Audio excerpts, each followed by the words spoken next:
week's chapter of Bleach, Mayuri Kurotsuchi finally learns what happens when he gets the 5 fingers to the face. He gets the slap! That's right, my friends. In this week's chapter, he continues to battle against the giant left arm of the Soul King, otherwise known as Pernita Parkinjas? Pernita Parkinjas?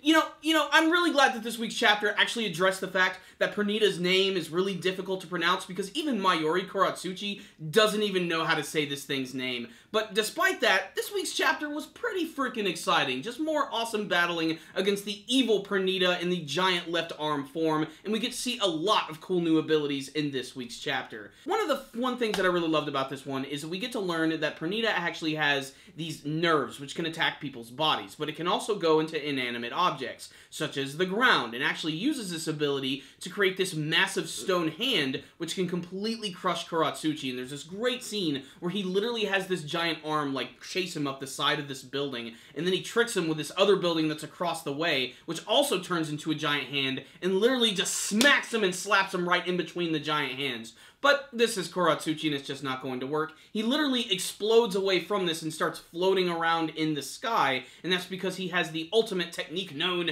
as the Hiren Kyaku, which is that special sort of like running through the air ability which was perfected by Ishida's grandfather and his father, and he uses that to great effect in this week's chapter. And despite being constantly pushed back and seeing all of these crazy abilities, he is not fearful of this thing at all. In fact, he just gets more excited over the prospect of actually getting a sample from this creature, and he ends up cutting off its finger, and this is where we learn something even more important. Apparently, this thing is just like the Thing from John Carpenter's The Thing from the 80s. Whenever you, like, cut off a piece of its body, that body part will actually have its own sentience, and it even grows its own eye, and even tries to attack Mayuri Kurotsuchi with its big black nerves, which go up into his arm and start to explode, but luckily he's able to bring his arm right back with all of these stitches, which look really, really creepy, and this is just the beginning of the battle. But now he has a sample of this finger. He tries to cover it with this, like, weird fluid, which he claims is going to sort of, like, contain it and keep it fresh until he can actually get it into a large vial.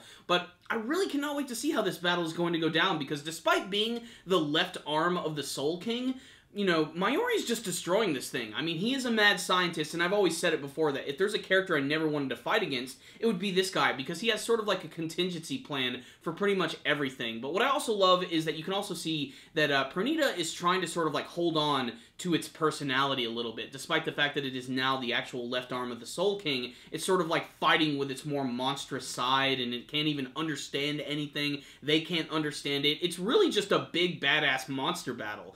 But again, I think the biggest strength of this week's chapter of Bleach is indeed the artwork. Everything just looked fantastic this week, especially the actual title page this week, where you got to see Mayuri Kurotsuchi's face, which was all like distorted and creepy looking. And then of course when you get to see when he actually removes his brand new hood, he's got these like weird little designs on his head with these cables coming out of his head. It just looks really creepy and awesome. He's just one of those characters that just bleeds so much freaking personality. And I especially love how he doesn't even talk to any of the side characters anymore. He basically tells them, look, if you don't understand it, I'm not going to explain it anymore. Just shut the hell up. Let me finish this battle. So, what's the rundown on this week's chapter of Bleach? Damn, this is such a great fight. You know, next to the one that we saw at the end of last year with the Quincy leader fighting against Ichibei Hyusabe, this has probably been my favorite battle so far from like the post getting ready for the big finale of Bleach. I'm really, really enjoying it quite a bit. And I still love the mystery behind all of it. You know, Pernita is definitely a character that I'm really interested in, because I still don't even know if Pernita is male or female, or even what this thing is.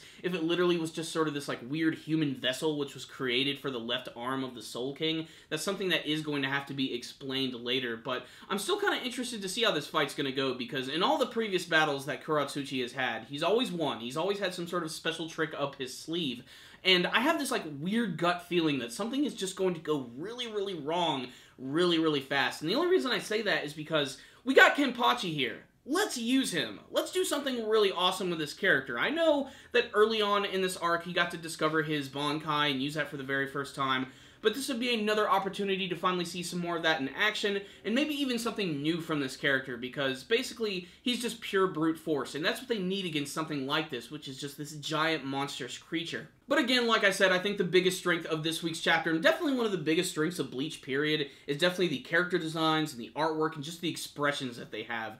Really, really vivid in this week's chapter. And of course, just some very ominous scenes, especially that final one when you see the hand just like up in the air and then you see its finger laying down with the eye hole just poking out. Just really, really creepy looking. This was just a really great action-packed chapter of Bleach, which is continuing to expand on these awesome characters. I can't wait to see where it's going to go from here. I really hope they can keep this momentum going and give all of these characters a really interesting battle. And maybe even, aside from like Kenpachi, maybe even include characters like Ikkaku and Yumachika. You know, these are characters who have been around for a long time. They're definitely fan favorites, and we know they have some hidden abilities. You know, remember earlier on in the Arrancar arc when Ikkaku unleashed the power of his Bankai? That was a major surprise. They could do the same thing with Yumachika this time. You know, we've already seen many hints to that and many things like that, but this would be a great opportunity to unleash that. The only problem is, this is of course a technique that he doesn't want anyone to see, but we're just going to have to wait and see. But this week's chapter was pretty freaking great,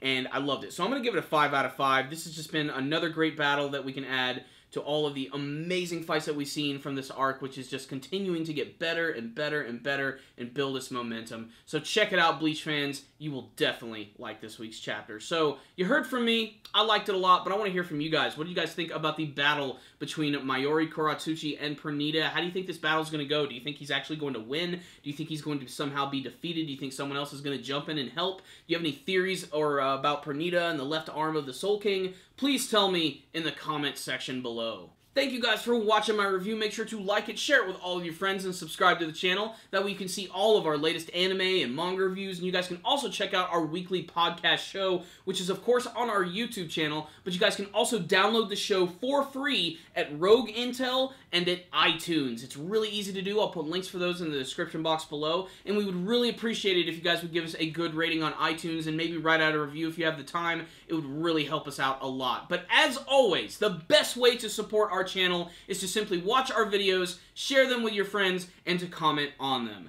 So thank you guys again for watching, and as always, stay dandy, baby.